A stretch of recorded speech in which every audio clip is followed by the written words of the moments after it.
I'm Theo Argitis, and I'm joined today here at the Trident Hotel in Mumbai with Bank of Canada Governor Mark Carney. Thank you for joining us, Mr. Carney. Thank you for having me, Theo. 2010 was supposed to be the year of the early stages of the global economic recovery. Instead, it's looking more like concerns over sovereign credit risks, risks associated with banking regulation, and generally questions about whether emerging markets like China can lead the world into the next global expansion. Is this what you were expecting in the first few weeks of 2010? Well, 2010 is actually turning out largely as we expected thus far. I mean, it's early days. We're only in February. This is going to be the year where we've been off from the public to the private sector in industrialized economies. It had been expected to be the year where we'd see increased divergence in growth paths between emerging markets and industrialized economies, major industrialized economies. And part of what we've seen in the last few weeks is consistent with that. It's going to be a bit choppy. There's going to be some adjustments, but the direction remains as we had expected. We still see the global economy on course for growth in the neighborhood of just under 4% 2010. So you don't see this heightened risk vis-a-vis sovereign credit spilling over into financial markets? Well, what we're seeing on the sovereign side is the first signs of the limits to stimulus. There has been a massive fiscal stimulus, a massive fiscal response in all G20 countries, all major economies, as a response to the crisis. And different countries have different fiscal capacities. Some of them are approaching those capacities. Market signals are being given. Governments are having to adjust. Cases a little sooner than they might have expected, but it is a natural process, and one has to say that market signals are not necessarily unhelpful in this regard, because they will help ensure a sustainable fiscal balance over time.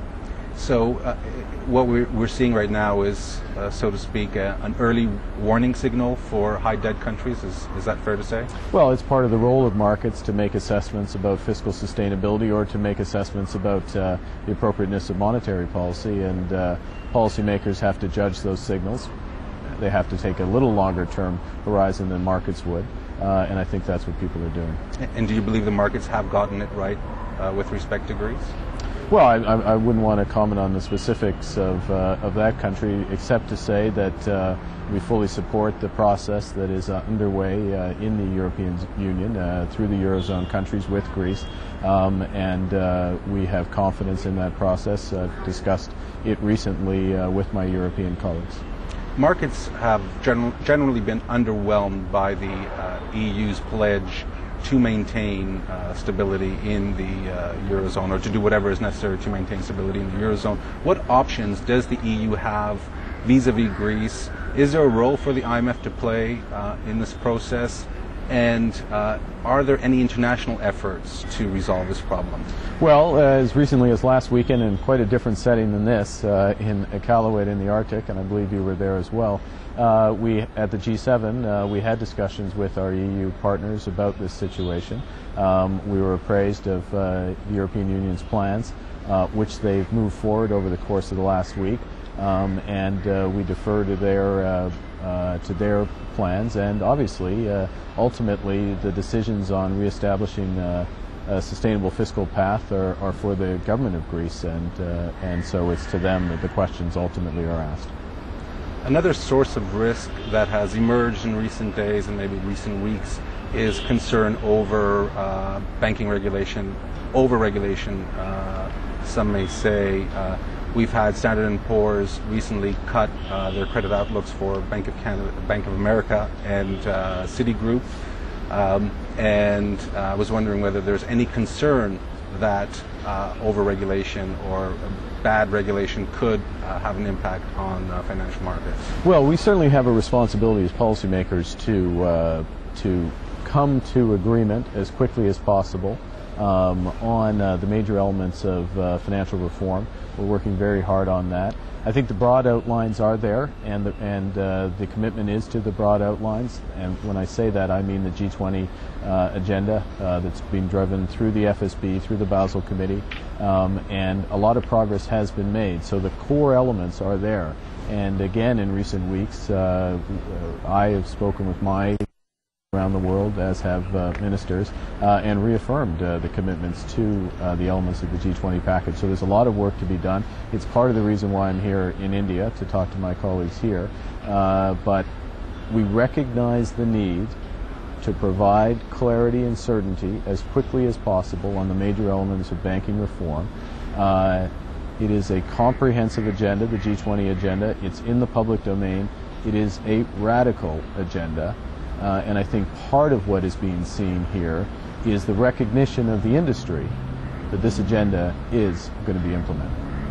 So it's just something that's inevitable given these changes that are coming, whether the market likes them or not. Well, I think the political will is clearly there, straight from heads of state. The will of governors and finance ministers to implement these reforms, make them tangible, is there. A lot of work is being done, and we do have a responsibility. I recognize that fully, that we have a responsibility to make this as clear, as tangible as possible, as quickly as possible, and then to have a transition path to these new measures that is appropriate for the economic circumstance. We're not going to implement reforms, for example, capital reforms, that too rapidly move to a higher level of capital, a more appropriate level of capital in the medium term for the system, but move there too rapidly and choke off what is still an early stage recovery. Is that an endorsement of the Obama administration's approach towards banking regulation? Do you believe that they are moving forward on this in a transparent and sort of... Well, what we've heard from our colleagues in the United States is the commitment to the G20 agenda, first and foremost. Also, though, a recognition that there may be additional measures that they need to take for the structure of their economy, the structure of their financial system, to recognize realities that exist in the United States. Other countries may do some things that are different. We all have to judge whether those additional measures, whatever is above and beyond the G20 agenda, is appropriate for our economies. I would say that the recent measures that have been implemented or raised by the Obama administration are tailored to the U.S. situation. And we wouldn't see, I think we've been public on this, necessarily an application to Canada, but that's fine. Because they are above and beyond the G20 agenda, and it's not inconsistent with what we intend to do. You've been an advocate or a major advocate of emerging markets taking more responsibility, emerging markets like China taking more responsibility as major players, if they want to be major players in the international monetary system. Are they getting the message, in your opinion? What do they have to do to participate more fully in the adjustment process?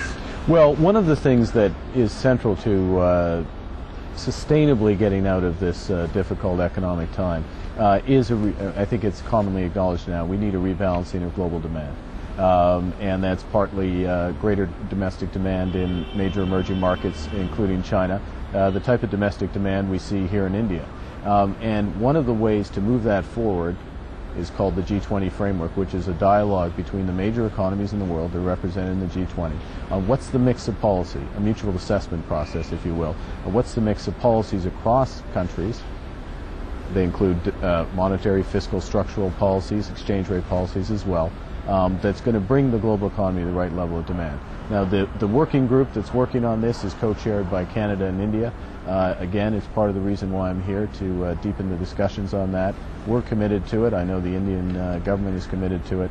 And that's a process by which we can move this forward. And you think they are getting the message? Are you optimistic they will get the message? I think that as the recovery proceeds, the disparate nature of growth, the divergent nature of growth between some major industrialized economies and major emerging markets, some industrialized economies such as Canada, which will do better than others, that will show the need for this type of rebalancing. It's becoming increasingly evident. You can see it on the horizon. Some policy steps have been taken, more is required, but that's what we'll be talking about. we've already had a financial crisis. If these adjustments don't take place, are we at risk of a currency crisis? Well, I think the issue, if these adjustments don't take place, is there's a couple of potential paths. To go back to where we started in our discussion, if there's fiscal consolidation in major economies, and if markets force a more rapid fiscal consolidation, there is a risk of a slower growth path, without question, in the absence of any other supportive policies elsewhere in the world. The other option is equally unattractive, if you will, maybe temporarily attractive, which is there's no fiscal adjustment, there's no exit from stimulative policies as a whole. Growth is higher in the short term, but then lower in the longer term. So there is a need for these type of discussions. There is a need overall for this rotation in order to get back on a reasonable path and avoid what are unattractive outcomes. One thing that you share with some of these emerging markets like India is the constraint imposed by expansionary monetary or very expansionary monetary policy in the U.S. as you try to set out your own path for policy. In India, it manifests itself in concerns over capital inflows. It makes it more difficult if you want to put into check asset price bubbles or increases in certain asset prices, especially if you're concerned of the impact of any steps you take on exchange rates. So what challenges, specific challenges, does this expansionary monetary policy in the U.S. pose for policymakers globally and for you in particular? Well, the first thing is we fully expect the United States to run monetary policy appropriate for the United States. It is not their responsibility to run monetary policy for the world. We work closely to them. We talk with them frequently to understand their policy, but then we adjust to the policy that we're given. There are differences between, say, Canada and India or other emerging markets with respect to capital inflows. We have a much deeper, more liquid market. There are two-way flows, much bigger two-way flows in and out of Canada. The resiliency of some of the institutions is much stronger. The strength of prudential regulation has its strengths as well in Canada, proven strengths in Canada. That said, the challenge is this of growth, this divergent growth path, and what we're seeing in emerging markets, and I'm going to generalize it, I don't want to talk specifically about India, is large-scale capital inflows or the desire for larger-scale capital inflows, because in many cases policy is being run, monetary policy is being run that is derivative of the United States. It's appropriate for the U.S., but it's not appropriate for economies that are recovering sharply. There's an effort to use macro-prudential, other prudential tools in these economies to help offset it, and it remains to be seen whether that in and of itself will be enough. So it is a real issue. In Canada, we're disciplined by having a very clear inflation target. We have the benefit of a deep liquid capital market, resilient institutions, and we'll maintain policy appropriately. America will take care of themselves, we'll take care of ourselves and make sure we achieve that target. And you have more scope to run independent monetary policy than the country, some emerging markets, because the country does allow its currency to fluctuate. Well, by definition, having a flexible exchange rate gives you control over your monetary affairs. The question is, how do you discipline yourself in terms of what you're trying to achieve? And we discipline ourselves with the inflation target. One factor affecting inflation in recent months, quarters, has been the relative strength of the Canadian dollar, the relative weakness of U.S. demand, and the drag on growth that's exerted, and all other things being equal, the downward pressure that's put on inflation, and that has influenced the setting of monetary policy. We've been very clear on that. Would a more flexible the Bank of Canada is an inflation targeting central Yes. bank? Would more flexibility in inflation targeting give you more scope to disengage from U.S. monetary policy, to more scope to be more independent in monetary policy if need be? More flexibility. Well, I think one of the key debates right now, and we heard it at this conference yesterday, is the discussion around asset prices and the relationship between price and financial stability. And I think the point that was emphasized, which I agree with, is that a need to be a flexible inflation targeter, which Canada is, and take into account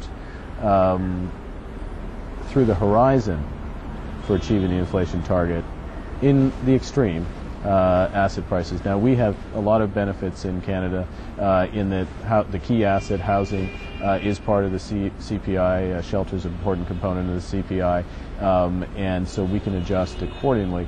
But I think there is something there to that discussion, and it's something we will be looking at from a medium-term perspective. We're not changing our mandate. We don't change our mandate by ourselves. But from a medium-term perspective, when the mandate comes up for renewal in 2011 in our discussions with the government on it. If I can get back to the issue, or go back to the issue of capital inflows, we've had some interest from, Canada has had some interest from central banks, some central banks around the world in Canadian dollar denominated assets. Do you see that trend continuing, and are there any implications there for you? Well, our job is to run the economy well, and specifically for the Bank of Canada to achieve the inflation target. It's the job of investors, whether they're private or sovereign, to make decisions whether they're interested in Canadian dollar assets, and then we deal with the consequences. Without question, there's been considerable reserve accumulation.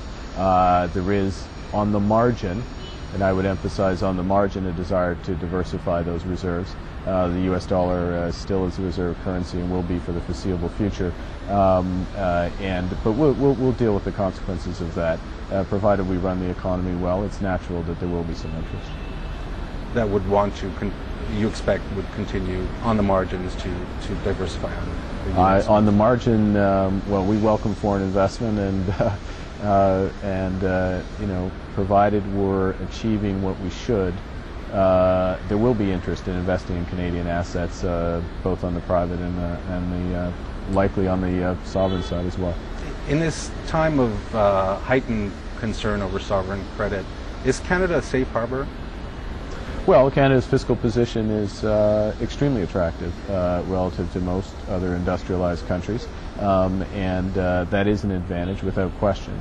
But we shouldn't be complacent about any of these issues, whether it's our productivity performance, ability to achieve the inflation target, our fiscal performance. We have to keep our eye on the ball. For the bank, it is that core mandate. We have a very simple job when you really boil it down, which is to achieve the 2% inflation target. So we'll keep our eye on the ball, and that will be one contribution to the attractiveness of Canada as a place to invest as Canadians and as foreigners. Again, on the issue on what central banks can and cannot do, or what they can and cannot control. In Canada, there's been some noise recently over whether the country is entering a housing bubble. In some recent speeches, the bank has highlighted household indebtedness and the housing market as an area worthy of further examination. How much of a focus can monetary policy put on issues like the housing market? Well, the bank has a few responsibilities, and one of them is in financial stability. We have a shared responsibility in financial stability. Ultimate responsibility, obviously, for the financial system as a whole is that of the Minister of Finance. But we do look at issues of in the housing market, general issues of household debt for first reasons of financial stability, and also potential impact on inflation as well. I think we've been pretty clear. We've said that situation in the housing market requires vigilance. Vigilance, not alarm, but we are being vigilant. The situation overall with the trends in Canadian household debt requires a little more vigilance, a little more acute vigilance, and I think we've been quite public on that, on where the trends could lead, and urged households, lenders to take into account the extraordinary situation we currently are in and the prospects of return to normality. Is the government or regulatory bodies more able to handle such an issue? Are you more limited than they would be, for example, if this was seen as a problem? Well, I think that the bank has specific responsibilities, but one of the strengths of the Canadian system is that there's regular dialogue between. I have a responsibility to consult regularly with the Minister of Finance, which I do, on a wide variety of issues. I have frequent conversations with the Superintendent of Financial Institutions, the head of CMHC, the Department of Finance more generally. So there is that close cooperation, there's the dialogue, and then the relevant agency can take decisions in a fully informed manner, and I would say that served us incredibly well during the crisis. It continues to serve us well. But again, are they better positioned, some of these regulatory bodies, the government, are they better positioned than the Bank of Canada to deal with this specific industry, if you will? Well, the housing finance is subject to a variety of regulatory constraints, and some of them come through how the housing finance system works, which is the responsibility of CMHC, or largely influenced by the policies of CMHC. The lending policies of banks, obviously microprudential supervision through OSFI is important. Other aspects of housing finance could be or influenced or housing dynamics are influenced by provincial tax decisions. So there are a lot of elements there. Our job is to analyze things, to worry and to think about the impact on inflation, to identify potential vulnerabilities in the financial system, to communicate those vulnerabilities to the relevant parties and engage in a constructive dialogue. That's what we've done. And then individual agencies will take action, as I said, if they see fit. Thank you for joining us, Mr. Carney. Thank you very much for having me.